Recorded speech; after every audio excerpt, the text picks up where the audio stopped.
Hi, my name is William Schaeffer, and our book review today is of The Age of Reason by Thomas Paine. Now, if you don't have a copy of this book, I have put books on tape versions of the first part on my YouTube channel, so look for that. Thomas Paine is best known for writing the pamphlet Common Sense. This gave inspiration to the American Revolution in 1776 and was instrumental in unifying the cause of revolution. Thomas Paine was born in 1737 in Thetford, England. He was the son of a Quaker and was given a typical Quaker education. He was also self-taught and schooled himself in many of the classic humanities that were not part of the traditional education. In 1774, Thomas Paine became inspired by the American Revolution and the cause of liberty. He corresponded with Ben Franklin and got a ticket to the new colonies. He almost died on the passage, and it took him 6 months to recover once he arrived in the New World. He became a citizen of Pennsylvania. And then in 1776, he wrote Common Sense, his most famous writing that gave the spirit to the cause of liberty in the New World. Now, after the revolution was complete, he went back to England. Then in 1787, Thomas Paine was back in England, and he had an idea for an iron construction bridge. Up to that time, all bridge spans were built of stone or earth. And he had an idea for building a bridge out of iron. So he got backing, and in a farm field, he built the first iron bridge. And it went from nowhere to nowhere, but it proved that it was possible to build an iron bridge. And that's kind of interesting because he went from helping to build a nation to helping to build a bridge. Well, after this, he got interested in the French Revolution, and he went over to France. And while he was in France, they actually built a real iron span, the first iron span over a river. The French Revolution was in full swing, and he was inspired to be a part of it. And in France, he became a part of the Council of Revolutionaries, the only non-French-speaking person that was on the council. And at this time, he also wrote The Rights of Man. And The Rights of Man is a criticism of nobility and the English nobility in particular.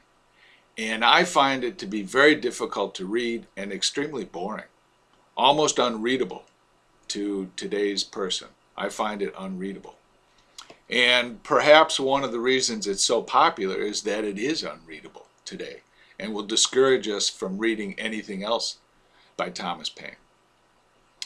Well, he was tried in absentia and sentenced in England, and then he fell into disfavor in France, and he was sentenced to the Bastille in France. And he was, because he was a foreigner, certain parts of the revolution didn't want him involved and thought he was inherently a traitor. So he was in prison and he got sick, very sick. He's sharing a cell in the corner of the Bastille with 3 other men. And he's so sick that the warden has opened the door to get some air circulation so he won't die. And he is already slated for execution, but he's sent an appeal to the fledgling United States government to try and get him released because he's also an American citizen. So one afternoon, the execution squad comes around and they mark all the doors of the prisoners who are going to be executed the next day on the guillotine with an X. But because Thomas Paine's cell door is open, they mark and he has a corner cell, so it's open against the wall like that. They mark the inside of his prison door with an X. So that night the warden closes the door, and the next morning when they come to get all the prisoners for execution, no one from that cell is chosen because the door is closed and no one sees the X.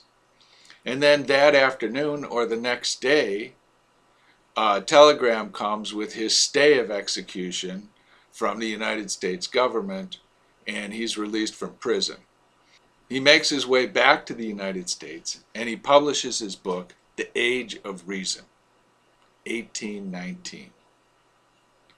And the book is met with universal disfavor. Everyone is outraged because it's a broadside attack on Christianity in the context of the times. So here Thomas Paine, who had gone from being the hero of the revolution in his youth, is now the enemy of all mankind. He's living in Pennsylvania, penniless and destitute in his old age, and friendless. Now the book itself, to today's reader, is a fascinating and logical read, and very enjoyable. And Thomas Paine is very logical and scientific and honest and humble. He's a likable guy. And his questions are fair and likable questions.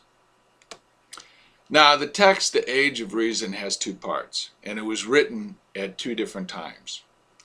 The first part was written before he went to prison, was written without resources, and is kind of a logical questioning of some of the common assumptions of popular Christianity. It is written from the context of a deist, and that was a very popular school of philosophy or theology around 1800. And the deists, all the signers of the Declaration of Independence were deists except for one. All the signers of the Declaration of the Independence were deists except for one person. Now, deism believed that there was generally a single God, and he was generally good because he created the universe. But beyond that, you can't really say too much. And it certainly didn't go in for theology or particulars of any particular viewpoint. Thomas Jefferson was a famous deist. Now, the basic idea of the first part of The Age of Reason is to look at an examination of how the universe is formed, what our life is like in the universe, and what is a rational view.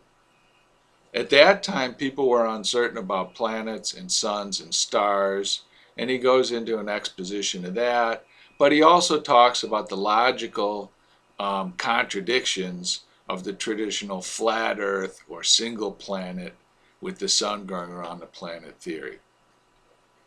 He also goes into the idea of language is limited and the universe is so infinite that the only truth really is the structure of the universe itself. If you have time, I highly suggest listening to these books on tape of the first part of The Age of Reason, or read the book yourself. Now, the second part I found not as engaging, and the second part is a book-by-book look at the logical and linguistic contradictions in the books of the Bible. And as such, it's less of a conceptual revolution and more of kind of a tit for tat, this can't be because of this. And when I was reading it, I found the second part less interesting. But nevertheless, if you're interested in some stimulating thought and some still challenging and relevant questions about the structure of the universe, despite the antiquity of the writing. This is almost 200 years ago he wrote it, and it's still relevant today, taken in the context of the times. I highly recommend The Age of Reason by Thomas Paine. Read the book or listen to it online. Thank you.